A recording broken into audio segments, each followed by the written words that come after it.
Le guichet unique de protection sociale, c'est le service public connu anciennement sous la dénomination Centre de promotion sociale. Alors, en tant que structure déconcentrée du ministère des Affaires sociales et de la microfinance, le guichet unique de protection sociale de Dessazoumé a pour mission de renforcer la résilience des populations face aux chocs covariants, lesquels chocs peuvent être d'ordre socio-économique, environnementaux et même climatiques.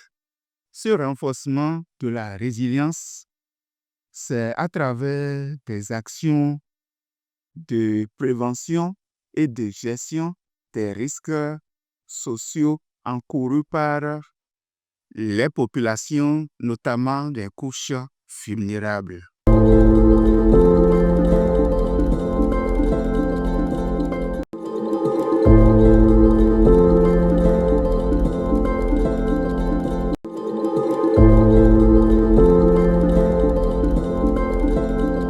Alors, dans le domaine de la mobilisation sociale, nous pouvons déjà ressortir les sensibilisations que nous faisons à travers les médias, notamment les émissions radio, sur les thématiques de protection sociale. Voilà, et ça fait une série d'émissions radio que nous avons eu à réaliser dans le cadre de la mobilisation de masse afin d'accroître le niveau de connaissance des populations à la base sur diverses thématiques. Il y a également ce que nous appelons les permanences en stratégie avancée. Les permanences en stratégie avancée qui constituent une approche visant à rapprocher les services et prestations du secteur des populations à la base, notamment des populations situées dans les localités distantes. Je peux également ressortir l'initiative École des parents.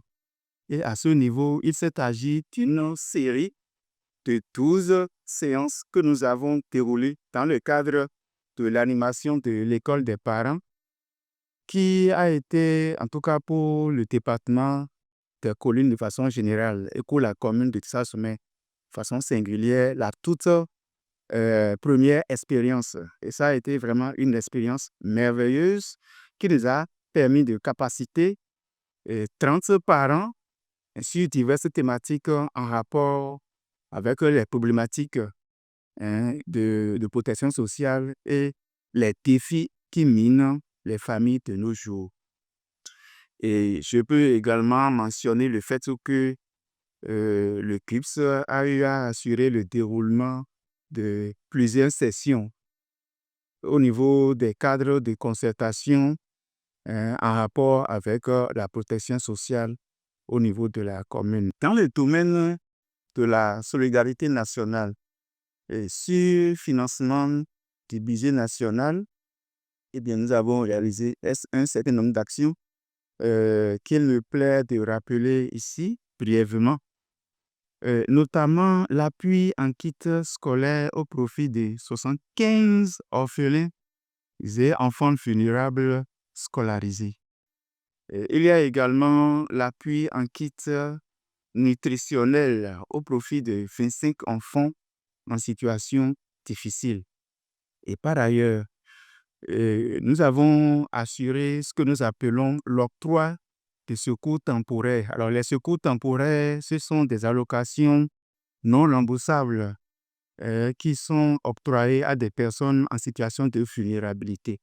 Et pour le compte de 2025, ces secours temporaires ont été octroyés à 20 personnes pour des montants allant de 50 000 à 75 000 francs par bénéficiaire, soit au total 1 175 000 francs pour les 20 bénéficiaires de secours temporaires. Il y a par ailleurs ce que nous appelons les appuis d'urgence. Il s'agit là également d'appui financier, mais que nous appelons secours d'urgence, octroyé à des personnes en situation de vulnérabilité également, même pour des montants allant de 15 000 francs à 25 000 francs. Et à ce niveau, ça fait au total 162 bénéficiaires qui ont reçu les appuis d'urgence pour le compte de 2025. Et 162 bénéficiaires pour un appui global de 3 140 000 francs.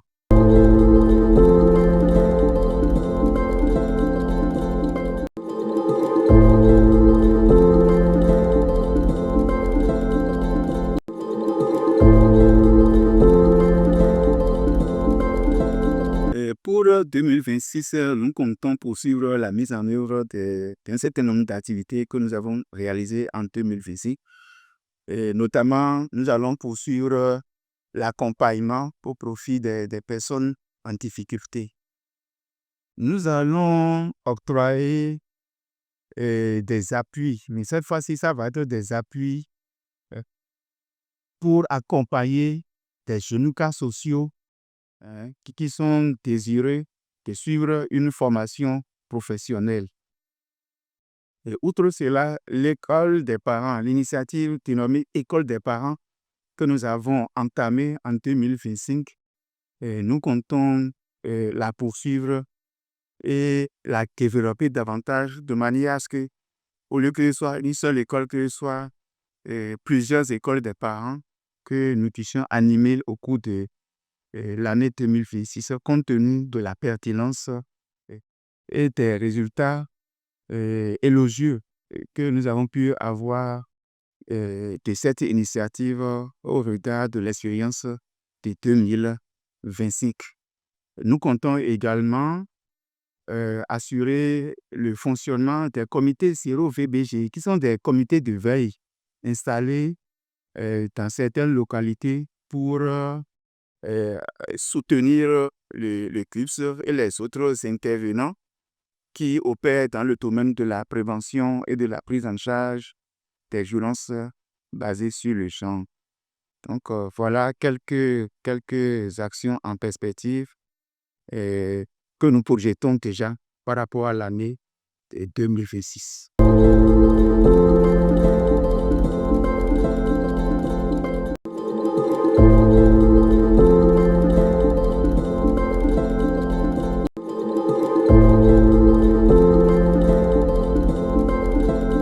Je voudrais attirer l'attention de la population sur le fait que le préalable pour pouvoir bénéficier des actions de protection sociale au niveau des CUPS, c'est la disponibilité.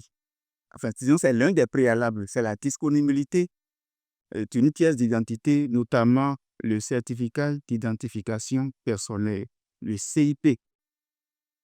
Alors, ce que nous constatons au niveau du CUPS de Dessars-Nez, c'est que de nombreuses personnes ne disposent d'aucune pièce d'identité. De nombreuses personnes ne sont même pas enregistrées à l'état civil.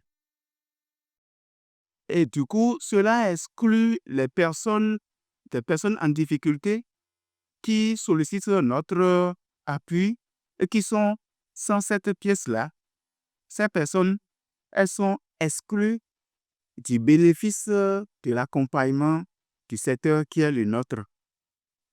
Alors, au regard de ce constat, je voudrais vraiment exhorter toute la population, et particulièrement les personnes qui ne sont pas encore enrôlées au RAVIP. Je voudrais vraiment les exhorter à se faire enrôler au RAVIP afin de pouvoir se faire délivrer ensuite le certificat d'identification personnelle, ce qui leur permettrait, en cas de besoin, en cas de difficulté, d'avoir plus facilement accès aux services et prestations de l'État, en l'occurrence les services et prestations du guichet unique de protection sociale.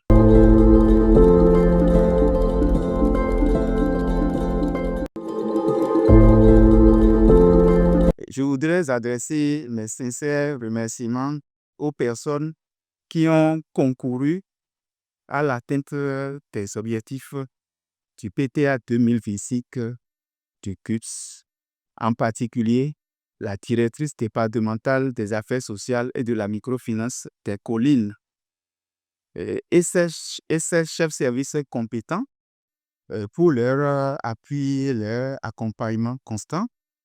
Et je voudrais également remercier tout le personnel du GUPS et également les autorités communales, les autorités locales et tous les autres acteurs qui opèrent dans la commune de Dassa-Zoumé et qui collaborent avec nous dans le cadre des actions de protection sociale pour le bien-être des populations, en particulier des personnes défavorisées.